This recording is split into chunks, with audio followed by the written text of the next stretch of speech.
이름 되면 알만한 원로 한 분이 토요일 오후 광화문을 걷고 있었습니다.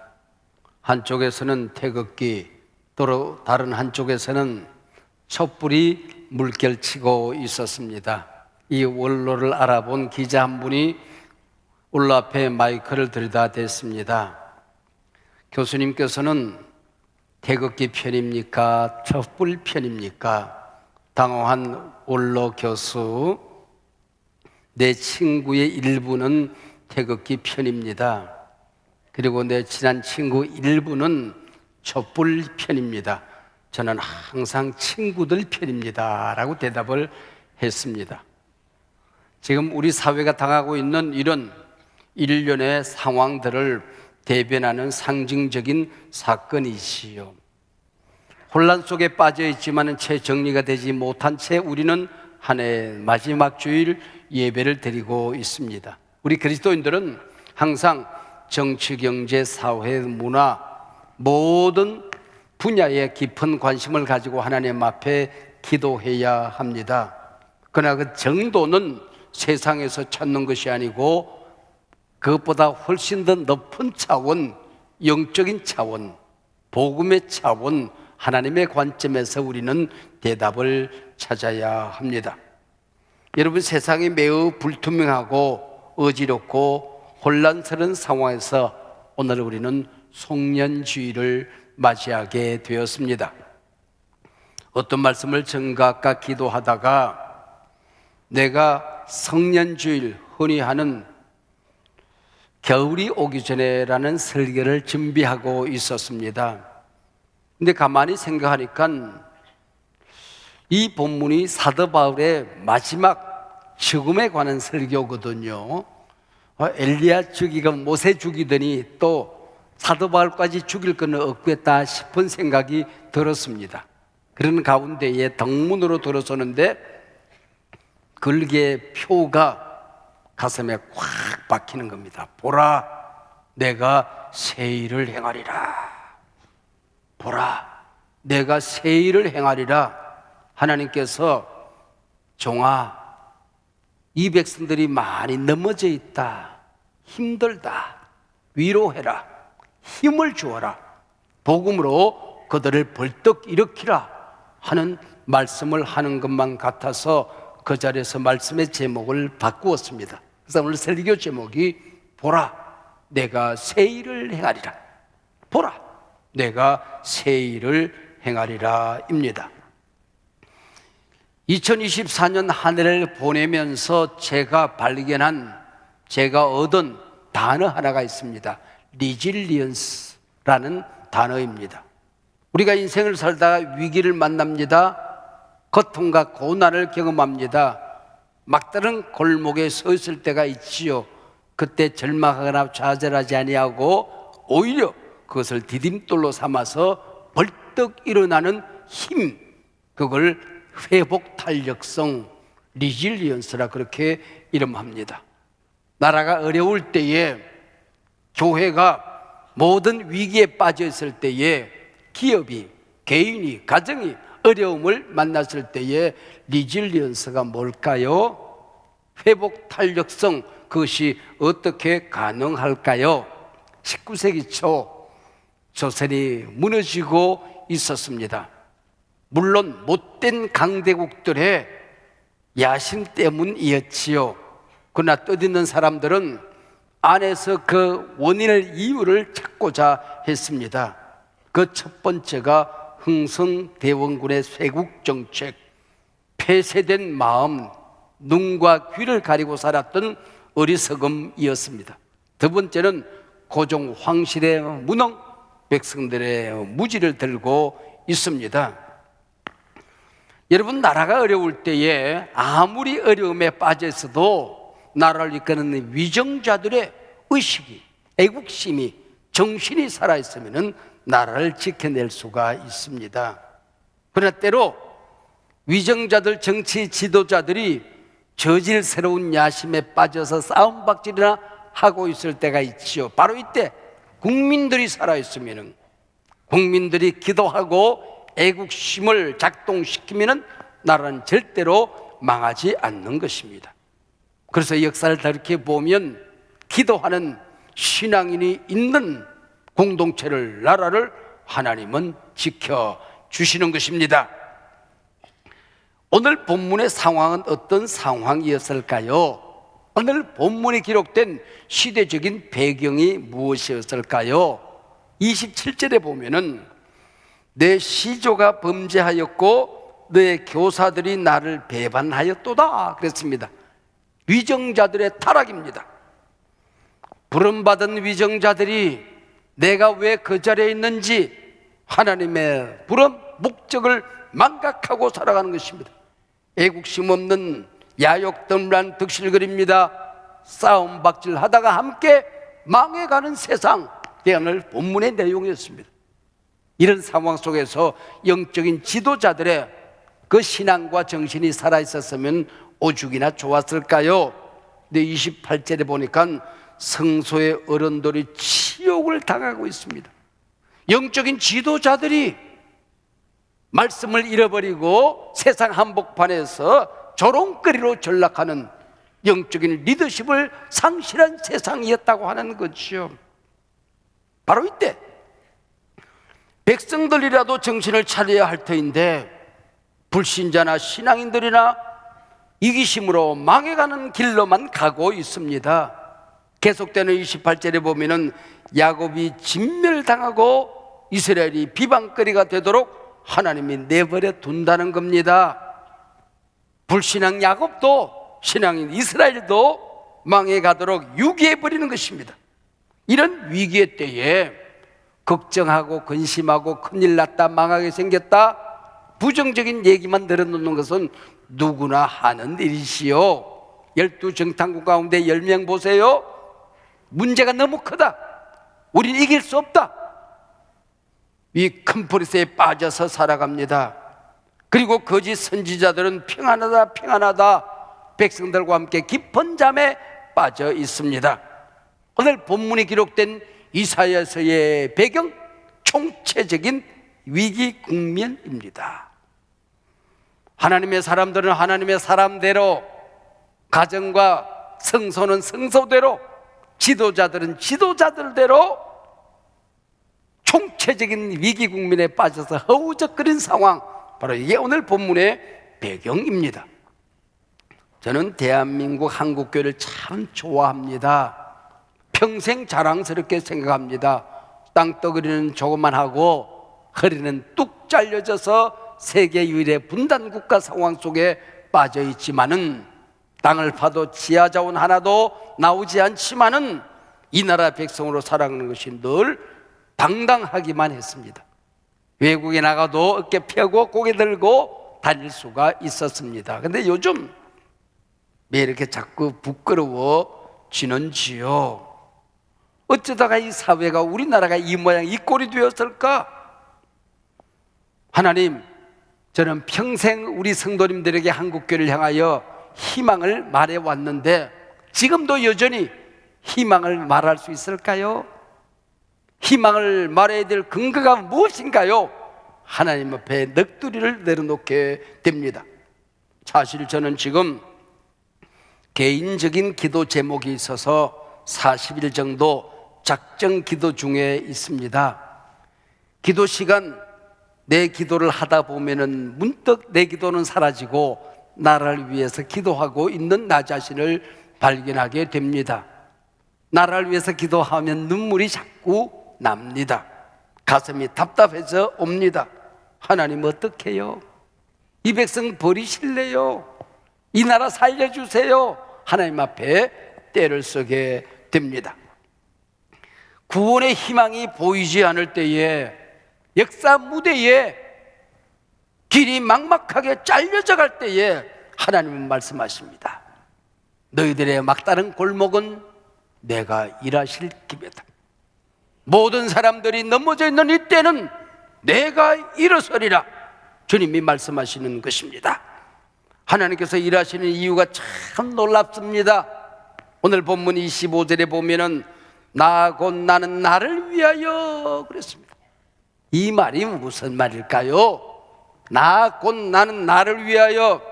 지도자들이 이뻐서 일어서시겠다는 게 아닙니다. 백성들이 하나님 앞에 돌아와서 기도하고 다 깨끗해져서 하나님이 역사하시겠다는 게 아니라고 하는 것입니다. 22절에 보면 야곱아 너는 나를 부르지 아니했어. 기도가 사라진 시대입니다. 하나님 앞에 상달되는 기도가 사라진 시대였습니다. 이어지는 23절 너는 번제 양을 내게 드리지 않았어. 타락한 예배, 자기만을 위해서 이기적인 욕심으로 미신적인 좌마리즘적인 예배가 가득한 시대, 바로 그 시대가 이 시대였다는 것입니다. 이 땅 어디에도 선한 구식이 없었습니다. 그런데 하나님이 일하시겠대요. 왜요? 나하고 나는 나를 위하여. 자식이 벌거벗고 수치를 당할 때에 사랑하는 딸이 어물이 묻어서 냄새가 날 때에 세상 사람들이 손가락질을 하겠지만 어머니는 이 자식을 끌어안고 가서 목욕시키고 새 옷을 입히는 것입니다. 수치를 당하는 자식을 그대로 버려두지 않는 것입니다. 엄마는 자신의 옷을 벗어서라도 자식을 감싸는 것이지요. 이게 바로 나 곧 나는 나를 위하여입니다. 나는 내가 선택한 백성을 버리지 않는다. 저주에 버려지도록 내버려 주지 않는다. 나는 축복의 백성으로 만든다. 멸망의 자식으로 전락해 갈 때에 하나님의 백성으로 건져낸다. 비방거리가 되어서 나락으로 굴러떨어질 때에 나는 영광의 자리로 내가 선택한 백성을 인도한다 말씀하시는 것입니다. 나하고 난 나를 위하여 하나님께서 새 역사를 만드는 이유는 참으로 놀랍습니다. 뿐만 아니라 하나님께서 이 백성을 용서하시고 사회를 치유하시고 구원하시는 하나님의 차원 또한 놀랍기만 합니다. 계속되는 25절 읽어보면 나하고 나는 나를 위하여 내 허물을 도말하는 자니 내 죄를 기억하지 아니하리라 그랬습니다. 여기 도말이라고 하는 말은 불로 바싹 태워서 죄를 만들어 날려버린다는 겁니다. 그리고 택한 백성들의 허물을 주님께서 기억하지 않겠답니다. 용서해달라고 한 번만 주님 앞에 부르짖으면 우리 인간은요 기억하지 않으려고 하는데 자꾸 기억해요. 기억하지 말아야지, 기억하지 말아야지. 그럼 점점 더 기억이 새로워집니다. 논리까지 만들어집니다. 근데 하나님은 기억하지 아니하리라 말씀하시면은 기억 안 하시는 분입니다. 너의 죄 사해 주사 기억 아니하신다. 우리 허물을 덮어서 나는 기억하려고 하더라도 기억이 안 나. 근데 왜 네가 네 죄를, 네 허물을 기억하고 살아가느냐 말씀하시는 것입니다. 하나님은 이 놀라운 일을 이끌어서 새일이라고 하는 것입니다. 새일이 뭘까요? 이 땅에 희망이 사라져갈 때에 희망을 만드는 게 새일입니다. 우리에게 구원받을 수 있는 어떤 조건도 자격도 없을 때, 선행도 공로도 없을 때에 오히려 하나님이 주권적인 역사로 말미암아 구원하는 능력, 바로 그게 새일입니다. 사랑보다 큰 일은 없습니다. 용서보다 아름다운 일은 없습니다. 구원보다도 더 큰 기적, 새 일은 없는 것입니다. 이 하나님의 은혜를 깨달을 때에 우리가 하나님 앞에 나아가 변화를 경험하게 되는 것입니다.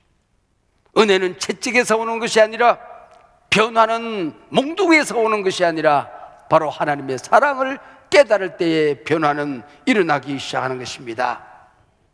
여러분, 구원이 뭘까요? 하나님께서 이루어 놓으신 그 승리를 내 것으로 받아들이는 겁니다.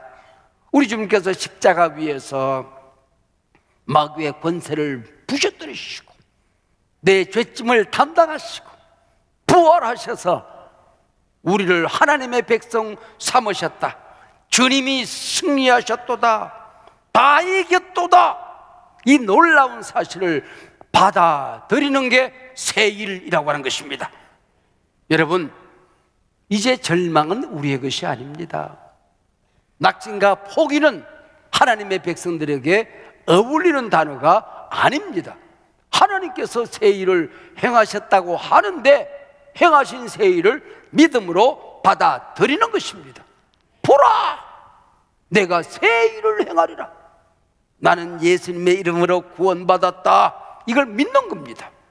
하나님께서 나를 위하여, 이 택한 백성들을 위하여 크신 역사를 행하리라.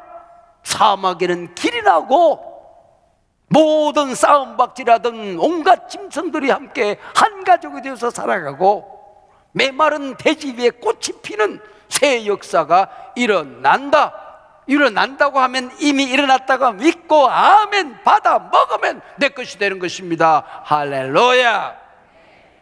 우리 하나님은 용서해놓고 기다리는 거예요. 큰 일을 만들어 놓고 기다리시는 거예요. 가기만 하면 되는 거예요. 믿고 받아 먹으면 되는 것입니다. 이게 바로 새 일이라고 하는 것이지요.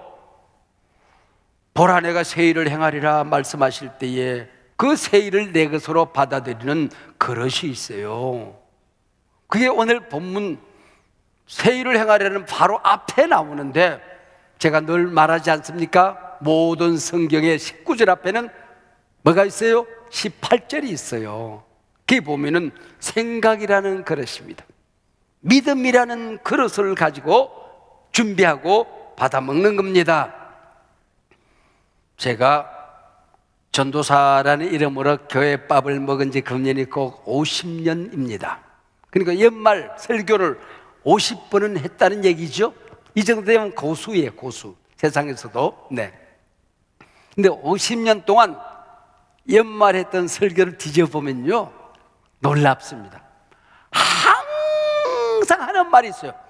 금년에는 그 어느 때보다도 어려움이 많았습니다. 그래요. 이런 위기의 시대는 전에는 없었습니다. 막 이렇게 얘기를 해요. 항상 에덴 동산 이후에 위기는 있었다. 문제 없을 때는 없었다. 영적으로 승리하면 문제가 문제되지 않는다.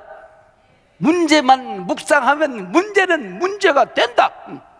영적인 승리를 하라고 하는 거예요. 선교사님이 한국의 초기에 성구 영신 예배를 인도하고 있었습니다. 한국에 온 지 얼마 안 되셨는지 1년, 2년, 한 해, 두 해가 헷갈리는 겁니다. 이 선교사님 그렇게 설교를 했더랍니다. 실제로 있었던 일인지 누가 만들어낸 얘기인지는 모르겠어요. 사랑하는 여러분, 우리 오늘 성구 영신 예배 드립니다. 이 밤 2년 가고 전년이 옵니다. 새년 오면 새년은 어떤 일일까 궁금하기만 합니다. 2년도 새년도 하나님이 주신 년들입니다. 궁금해하지 마시고 주시는 새년과 함께 새해에 잘 사시기를 바랍니다. 여러분, 그리고 설교를 하셨답니다. 여러분, 2년도 새년도 항상 우리가 믿음으로 승리하고 주님이 주신 은혜로 받아들이는 것입니다. 지난 1년 조그만 기업을 만들어 놓고 얼마나 가슴앓이를 하셨습니까? 출근길이 막히는데 오늘이 이 출근길이 마지막인지 주머니에 사직서를 넣고 다녔던 적이 얼마나 여러분 있었습니까? 한국 교회들마다 위기다 위기다 말하고 있습니다. 지난날의 나쁜 일들 너희는 기억하지 말아라. 그거 묵상하지 말아라. 미운 사람, 네게 상처 준 사람, 너를 아프게 했던 사람 기억하지 말아라. 그거 생각하고 한 해를 마치지 말아라. 하나님이 역사하시는 새 일만 기억하고 살라고 말씀하십니다.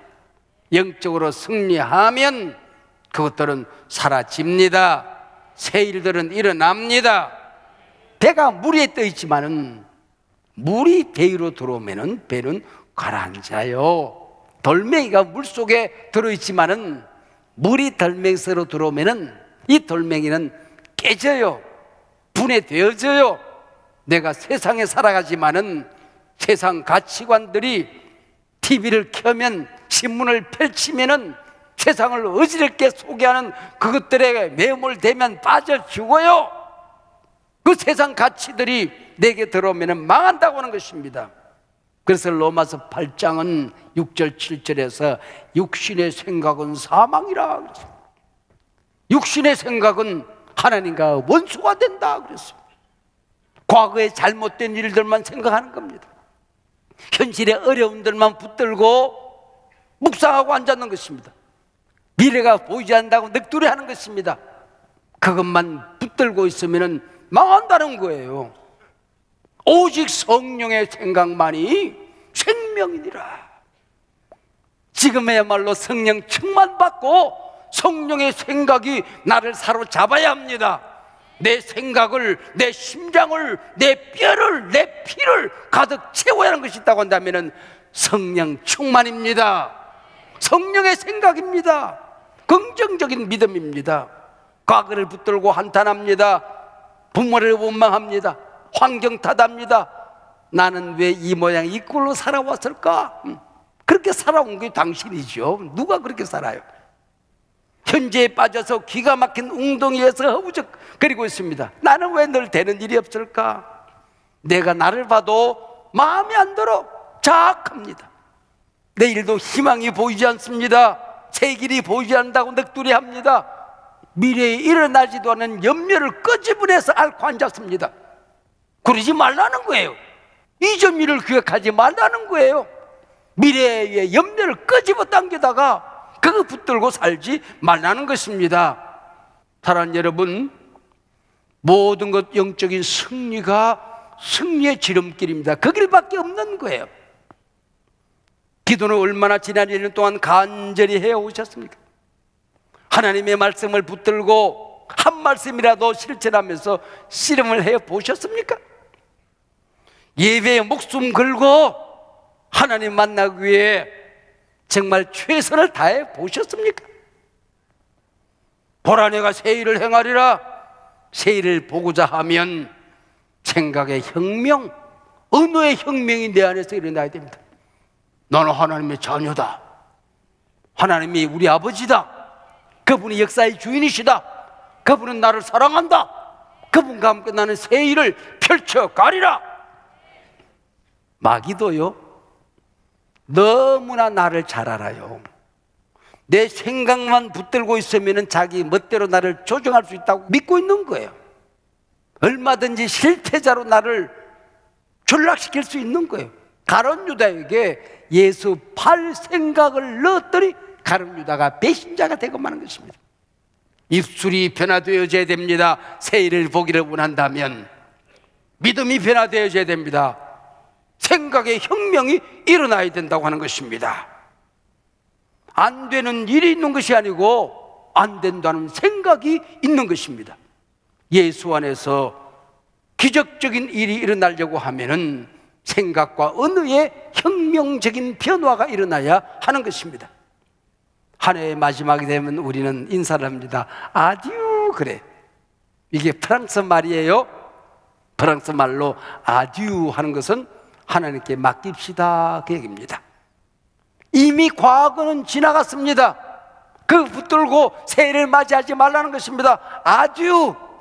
지난 1년 동안 있었던 실패의 경험들, 부정적인 일들, 마음 아팠던 일들, 투자 잘못해가지고 여러분 어려움을 겪고 있는 일, 여러분 지나갔어요. 그거 묵상하고 앉았으면 병들어요.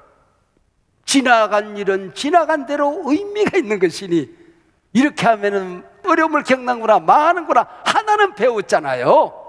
아, 그때 비트코인을 샀어야 되는데 거기다 투자해가지고 이게 반토막이 나버렸네. 여러분 잊어버리세요. 다 지나갔어요. 이전 일을 기억하지 말라는 것입니다. 역사의 주인과 함께 자기 자신에게 예언을 하십시오. 마지막 날에, 여러분 마지막 날이 뭘까요? 정말이지만은 우리말을 직접 받아들이면 마지막 날이 송년이 송년. 지금 같은 이 마지막 날의 송년회는 어린아이 하나도 자기 자신의 인생의 미래에 대하여 긍정적인 예언을 하라는 거예요. 자녀들은 예언할 것이요, 청년들이 미래감담하다고요, 영롱한 꿈을 꾸라는 겁니다. 청년들은 환상을 보라는 거예요. 노인들도 아비들도 꿈을 꾸라는 겁니다. 부정적인 일에 사로잡히지 말라는 거예요. 선언하세요. 선포하세요. 새 일을 기대하세요. 나는 하나님의 자녀다. 나는 건강하다. 나는 행복하다. 하나님이 새 일을 만드실 것이다. 이미 만들었다. 나는 하나님과 함께 그 새 역사를 만들어 갈 것이다. 보라! 내가 새 일을 행하리라.